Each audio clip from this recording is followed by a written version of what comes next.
जब सारी दुनिया के हाथ जोड़ लो, सबको नमन कर लो, प्रणाम कर लो, सब जगह से जब हार जाओ, सारी दुनिया के हाथ जोड़ लो, सब जगह से जब हार जाओ, सब जगह से जब थक जाओ, तब आखिरी में मेरे शिव के दरवाजे पर एक बार जरूर जाओ और वहां जाकर एक लोटा जल चढ़ाना प्रारंभ।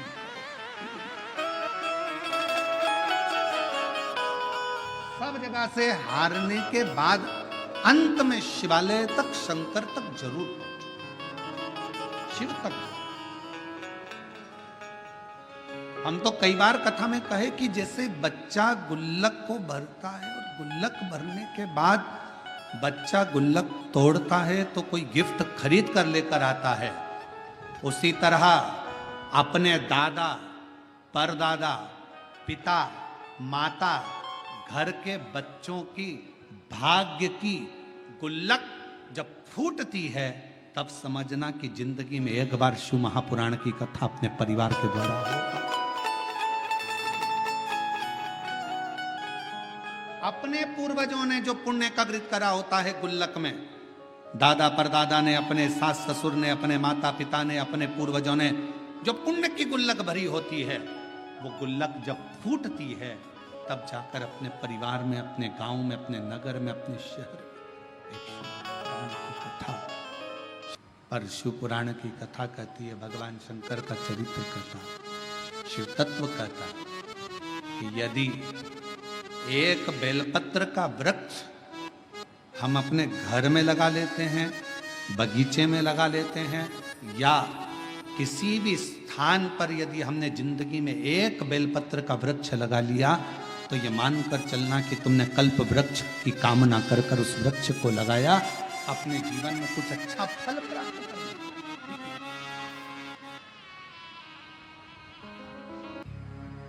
और होना चाहिए, जिंदगी का एक नियम आपके जीवन में होना चाहिए।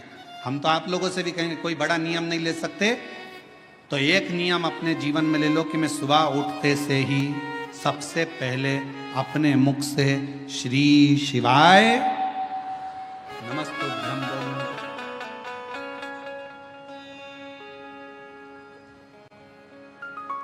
एक नियम धारण करो, कोई सा भी नियम ले लो।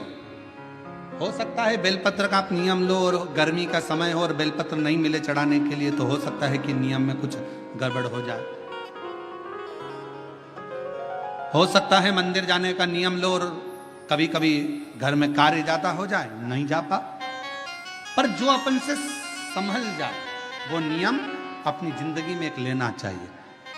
एक नियम अपनी जिंदगी में लो कि मैं ये नियम ले रही हूं कि मैं अपने जीवन में प्रतिदिन, अगर सुबह ना ले पाई तो दिन में ना ले पाई तो शाम को ना ले पाई, तो रात में एक बार मुख से श्री शिवाय नमस्तुभ्यं जरूर कहो। मैं पंचाक्षर मंत्र नमः शिवाय जरूर बोलूं, मैं षडाक्षर ओम नमः शिवाय का जाप जरूर।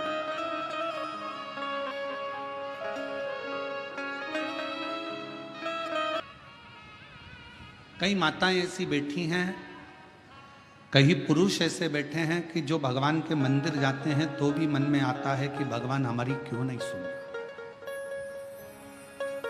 क्या सारा दुख हमारी ही किस्मत में लिख दिया, क्या सारी तकलीफ हमको ही लिख दी? नहीं,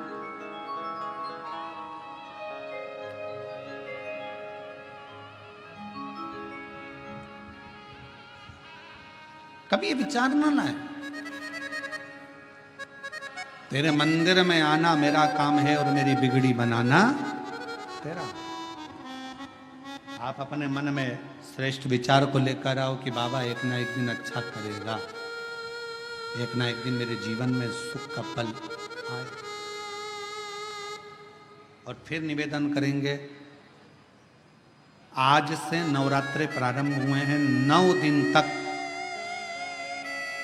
ये गुप्त नवरात्रे के 9 दिन, अगर आपको ऐसा लगता है कि शिवजी आप बाबा मेरी नहीं सुन रहा, बहुत संघर्ष का जीवन चल रहा है, बहुत परेशानी का जीवन चल रहा है, बहुत कष्ट का जीवन चल रहा है और कोई मंजिल, कोई राह, कोई मार्ग दिख ही नहीं रहा।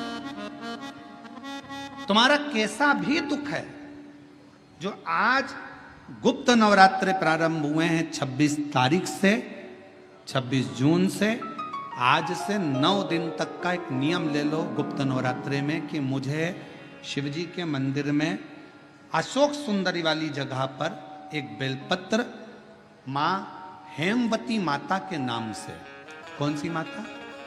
हेमवती, माँ हेमवती के नाम से एक बेलपत्र अशोक सुंदरी वाली जगह पर समर्पित करूंगी। 9 दिन का एक नियम धारण करो और 12वें या 15वें दिन आप देखिए आपका जो दुख है मेरा बाबा उसको काट कर ही रहे। गुप्त नवरात्रे जो आज से प्रारंभ हुए हैं, गुप्त नवरात्रे जो आषाढ़ महीने का ये गुप्त नवरात्रा है, इस नवरात्रे में हेमवती माता का स्मरण करना, एक बेलपत्र का पूजन करना या एक बेलपत्र के वृक्ष के नीचे आप 9 दिन तक भी, अगर मंदिर तक भी नहीं जा सकते, मंदिर में आप बेलपत्र रखने नहीं जा सकते, तो आपके घर के आंगन में, द्वारे पर, बगीचे में, आपके घर के पास अगर कोई बेलपत्र का पौधा है, वृक्ष है, उस बेलपत्र के वृक्ष के सामने एक बेलपत्र का पत्ता रखकर भी अगर आप उस पर जल चढ़ा रहे हैं या पूजन कर रहे हैं हेमवती माता के नाम से, तो उसका फल आपको मिलेगा। और मान लो बेलपत्र का वृक्ष भी नहीं है, हम मंदिर भी नहीं जा सकते, हम कहीं नहीं जा सकते, घर से बाहर कैसे निकलें? पानी तेज है, जलवृष्टि हो रही है, बहुत सा पानी है, तो क्या करें? अपने घर में जो शिवलिंग है, तुम्हारे घर में अगर जो शिवलिंग है, तुम्हारे घर में जो शिवलिंग विराजमान है, उसी शिवलिंग के साक्षी में, सम्मुख में भी अगर हेमवती माता का नाम लेकर अगर एक बेलपत्र समर्पित करोगे 9 दिवस तक, तो उसका फल मिलेगा जरूर, उसका फल मिलेगा। फिर से बोलो, कौन माता है? हेमवती। कौन है ये? शिव महापुराण की कथा कहती है, जब माता पार्वती जी हिमालय राज के घर में प्रगटी और हिमालयों की कंदरा में बैठकर मां पार्वती जी तप साधना में लीन हुई, जितनी परीक्षा भगवान शंकर ले सकते थे शिव जी ने सारी परीक्षा ली। ब्रह्मदेव परीक्षा लेने आए, भगवान नारायण परीक्षा लेने आए, इंद्रदेव आए, सप्तऋषि आए, सारे साधु संतों को परीक्षा लेने भेजा, पर मां उन परीक्षाओं में पास होती चली गई। तब भगवान शंकर ने दर्शन देकर कहा, पार्वती आज से तुम्हारा नाम हेमवती रहेगा। सुनो पार्वती, तुम्हारे इस नाम की आराधना जो तुम्हारे गुप्त स्वरूप में करेगा, उसको मनवांछित फल की प्राप्ति हो जाएगी। और वो फल, आज कथा अगर प्रारंभ हुई है और आप लोगों को मौका मिला है, तो इस कथा का स्मरण अपने जीवन में जरूर करें। क्या पता भोलेनाथ जी ने बेजापुर वालों पर भारी कृपा करी है, बहुत बड़ी कृपा करी, जो नवरात्रे में कथा मिली और आप लोगों को ये कथा का चरित्र श्रवण करने को पहले दिन ही मिल गया। बीच में मिलते तो 2-3 दिन निकल गए होते।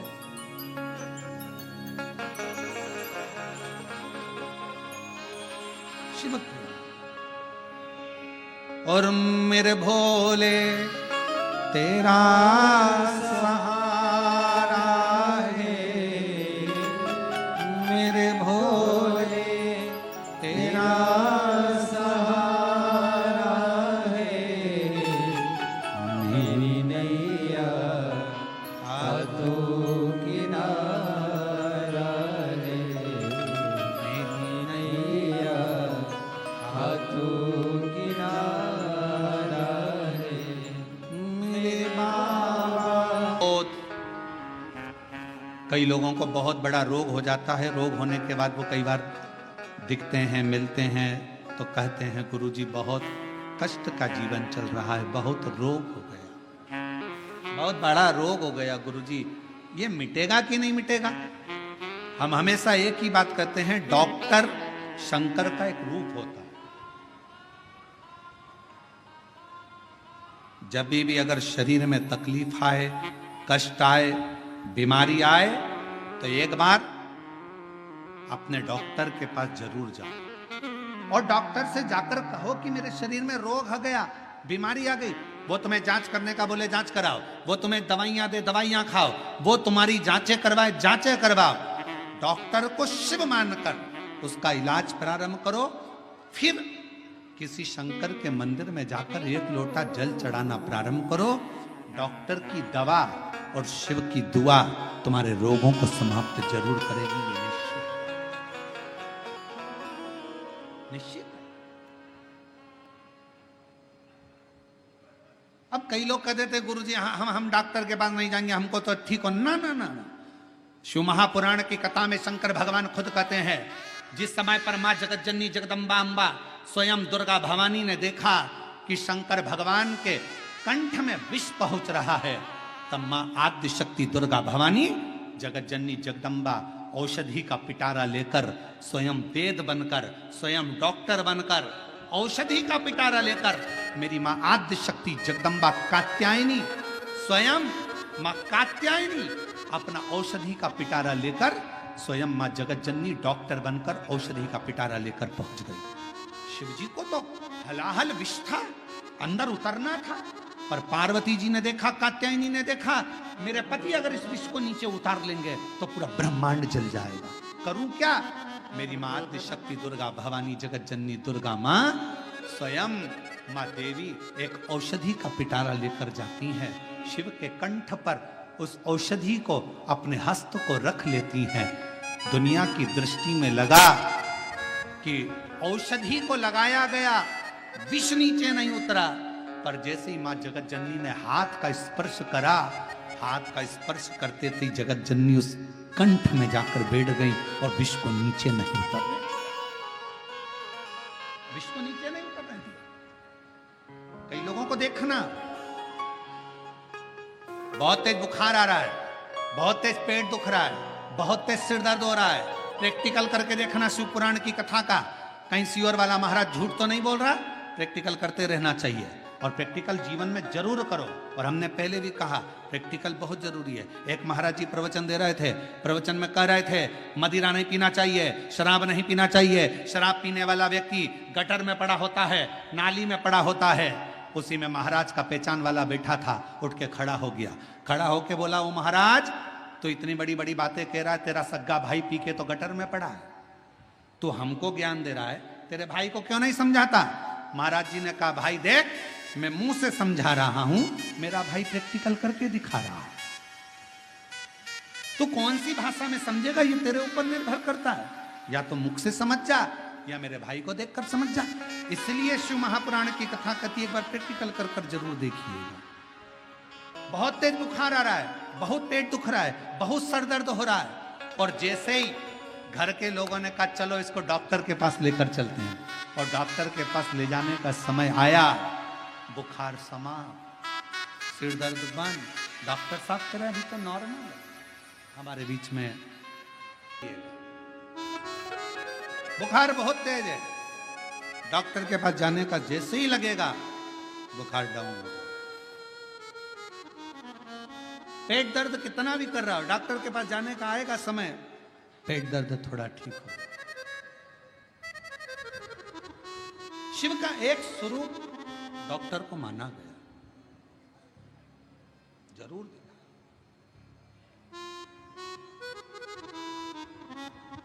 शरीर में रोग हो अवश्य जा, विश्वास शिव पर, शिव मान कर अवश्य। पुराण की कथा कहती है कि सत्य में ही शिव है,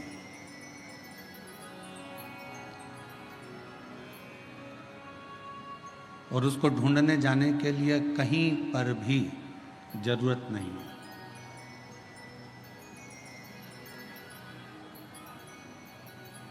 यदि आपको शंकर को ढूंढना है, शिव को ढूंढना है, तो आपको कहीं नहीं जाना,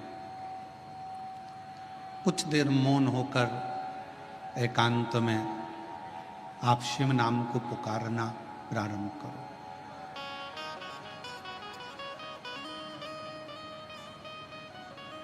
पंचाक्षर मंत्र नमः शिवाय, षडाक्षर मंत्र ओम नमः शिवाय आप जब भीतर से पुकारोगे,